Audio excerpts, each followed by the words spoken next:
ہیں۔ کچھ لوگ یہ کہتے ہیں کہ ہمارے لیے یہ دعا تو ہے ہی نہیں، نہ ہماری شادی ہوئی ہے، نہ ہمارے بچے ہیں۔ تو پہلی تو بات یہ ہے کہ یہ فیملی کے لیے ہے۔ فیملی میں تو جو آپ کی ابھی موجودہ فیملی ہے وہ آ جاتی ہے، اور دوسرا یہ کہ اس دعا کی رحمت اور اس دعا کی قبولیت کی ہی بنا پر جب آپ کا وقت آئے گا تو اللہ سبحانہ وتعالیٰ آپ کو بہترین زوج عطا کریں گے، اور بہترین ذریہ، جس سے آپ کو دیکھتے ہی آپ کی آنکھوں کو ٹھنڈک مل جائے گی اور دلی اطمینان اور خوشی ملے گی۔ تو اس دعا کو مانگے۔ ہبہ جو ہے وہ خاص طور پر فیملی کے لیے آیا ہے۔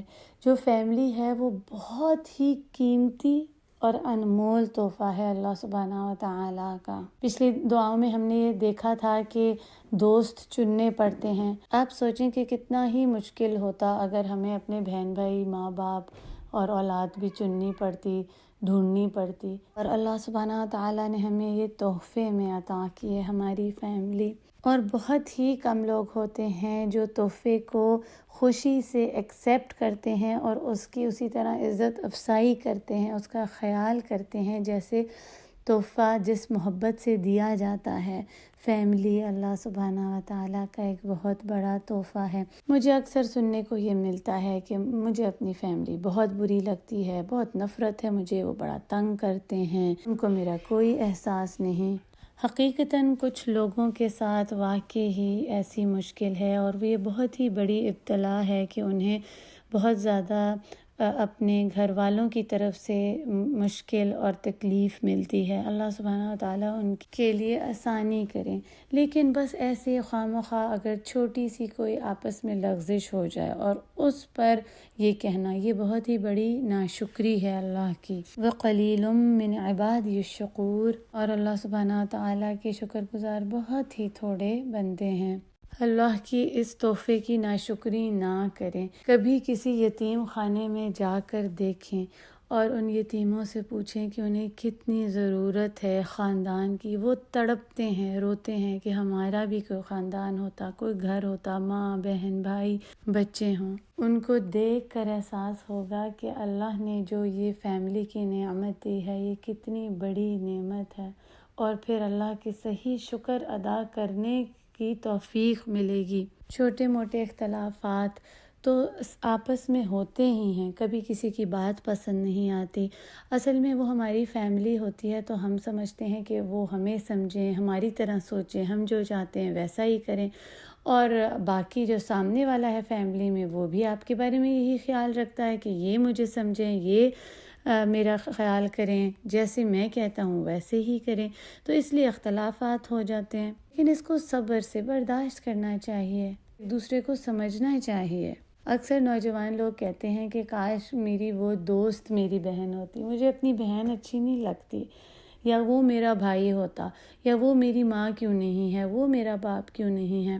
اگر آپ کی دوست بھی آپ کے ساتھ آ کے رہنا شروع ہو جائے اور آپ کی بہن ہی سمجھے بن جائے تو آپ کو وہ بھی بری لگنا شروع ہو جائے گی، آپ کے اس سے بھی اختلاف ہونا شروع ہو جائیں گے، کیونکہ جب ایک گھر کے ایک چھت کے نیچے رہتے ہیں تو اکثر ایسا ہوتا ہے کہ کوئی چیز پسند نہیں آتی۔ لیکن جو اپنی فیملی ہوتی ہے وہ سب سے زیادہ پیار محبت کرنے والی، آپ کا احساس خیال کرنے والی ہوتی ہے۔ آپ کی فیملی سے بڑھ کر اور کوئی بھی دوسرا آپ کا وہ احساس خیال محبت نہیں دے سکتا جو آپ کی اپنی فیملی، اپنے ماں باپ، بہن بھائی، آپ کی اولاد آپ کو دیتی ہیں۔ اب اکثر لوگ یہ کہتے ہیں ہم تو یہ دعا مانگتے ہیں لیکن اتنا کچھ خاص فرق نظر نہیں آتا۔ تو سب سے پہلے تو آپ اس دعا کو مانگنے کے لیے اپنے رویے میں تبدیلی لے کر آئیں، آپ کے رویے بدلے ہیں۔ پہلے ہم اپنا قدم اٹھاتے ہیں، پہلے ہم کام کرتے ہیں، پھر ہم اللہ سے دعا مانگتے ہیں۔ کیا آپ نے خود اپنے آپ کو بدلنے کی کوشش کی؟ اپنے گھر والوں کے ساتھ محبت، ان کی عزت، ان کے ساتھ بڑھ چڑھ کر بہترین سلوک کرنے کی کوشش کی، جیسے آپ باہر والے لوگوں سے کرتے ہیں، ہنس کے بات کرتے ہیں، ان کی مدد کرتے ہیں، ان کا خیال کرتے ہیں۔ ہمیں سب سے زیادہ اچھا اپنا جو بیہیویئر ہے، رویہ، وہ اپنے گھر والوں، اپنے خاندان کے ساتھ رکھنا ہے۔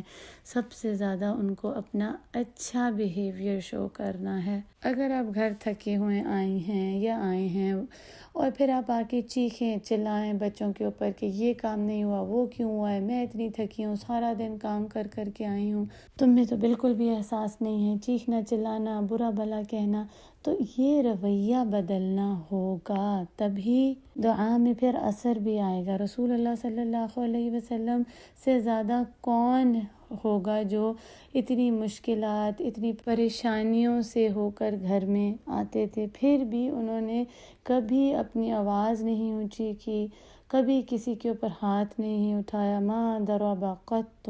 وہ اپنی بیٹی کے ساتھ اتنی محبت کرتے تھے، اتنے شفیق تھے، ان کا ہاتھ پکڑتے، ان کے پاس بیٹھتے، اپنی بیوی سے اتنی محبت سے پیش آتے، گھر کے کام کاج کرتے۔ ہمیں ان کی زندگی کو پڑھنا ہے کیونکہ وہ ہمارے لیے بہترین نمونہ ہیں۔ صرف ہم نے یہی نہیں کرنا کہ یہ دعا ہم نے یاد بھی کر لی ہے، سنا بھی دی ہے گروپ میں، اب ہم پڑھتے بھی رہتے ہیں، لیکن یہ دعا کمبینیشن ہے۔ پہلے آپ نے عمل کرنا ہے، ساتھ ہی دعا مانگنی ہے، عمل میں تبدیلی، اور ساتھ ہی دعا مانگتے رہیں اللہ سبحانہ و تعالیٰ سے۔ اس کے بعد اس دعا کے آخر میں آتا ہے وَجَعَلْنَا لِلْمُتَّقِينَ إِمَامًا، اور اللہ سبحانہ و تعالیٰ ہمیں بنا دیں امام نیک لوگوں کا، ہمیں لیڈر بنا دیں، امام بنا دیں، رول ماڈل بنا دیں، تاکہ ہم اچھے گھر میں بھی اچھے والدین بن سکیں، اور پھر ہم اپنی آگے ذریہ نسلوں کے لیے بھی ایک اچھی مثال چھوڑ سکیں۔ اور پھر اس میں سب سے پہلی چیز کیا آتی ہے، اس دعا سے ہمیں ملتی ہے، وہ یہ ہے کہ ہماری جو پہلی پرائیورٹی ہے وہ یہ ہے کہ ہمیں امام بننا ہے دین کا۔ ہمارا جو مقصد ہے وہ یہ ہے دعا کا کہ ہم دین میں نیک لوگوں کے امام ہوں۔ ہم ہر چیز میں بہترین چاہتے ہیں کہ سب سے اچھی ہونی چاہیے، سب سے بیسٹ ہونی چاہیے، لیکن جب دین کی بات آتی ہے تو کہتے ہیں بس ٹھیک ہے، تھوڑا بہت کر لو، اتنا کیا سمجھنے کی ضرورت ہے، اتنا کیا سیکھنے سکھانے کی ضرورت ہے۔ پر یہاں ہمیں اس دعا سے یہ پتہ چلتا ہے کہ امام لیڈرز بننا ہے نیک لوگوں کا، یعنی کہ دین میں آگے بڑھیں، دین کو پیچھے نہ کریں، اپنی زندگی میں جو سب سے فرسٹ پرائیورٹی ہے وہ دین کی ہے، سب سے آگے اس کو رکھیں۔ ہمارے انبیاء کی بھی یہی ساری زندگی کوشش رہی، اور ہمارے اصحاب کی بھی، وہ یہ کوشش کرتے رہے، اور پھر انہوں نے مانگا کہ ہمیں رسول اللہ صلی اللہ علیہ وسلم کا ساتھ اس دنیا میں بھی اللہ سبحانہ و تعالیٰ عطا کریں اور آخرہ میں بھی۔ اللہ سبحانہ و تعالیٰ ہم میں سے ہر ایک شخص کو امام بنا دے متقین کا، اور ہمارے دلوں کو جوڑ دیں۔ اللہ سبحانہ و تعالیٰ اتفاق دے دے ہمیں آپس میں۔ اللہ سبحانہ و تعالیٰ ہمارے ازواج کو اور ہماری ذریہ کو ہماری آنکھوں کی ٹھنڈک بنا دیں۔ اللہ سبحانہ و تعالیٰ ہم سے اور ہماری ذریہ سے اور تمام مسلمانوں سے راضی ہو جائیں۔ اللہ سبحانہ و تعالیٰ اس رمضان میں ہمیں ہمارے گناہوں سے پاک کر دیں، اور ہمیں اپنی نعمتوں والی جنتوں کا وارث بنا دیں۔ آمین یا رب العالمین۔ بارک اللہ لی ولکم فی القرآن الحکیم، ونفعنی وإیاکم بالآیات والذکر الحکیم۔ ربنا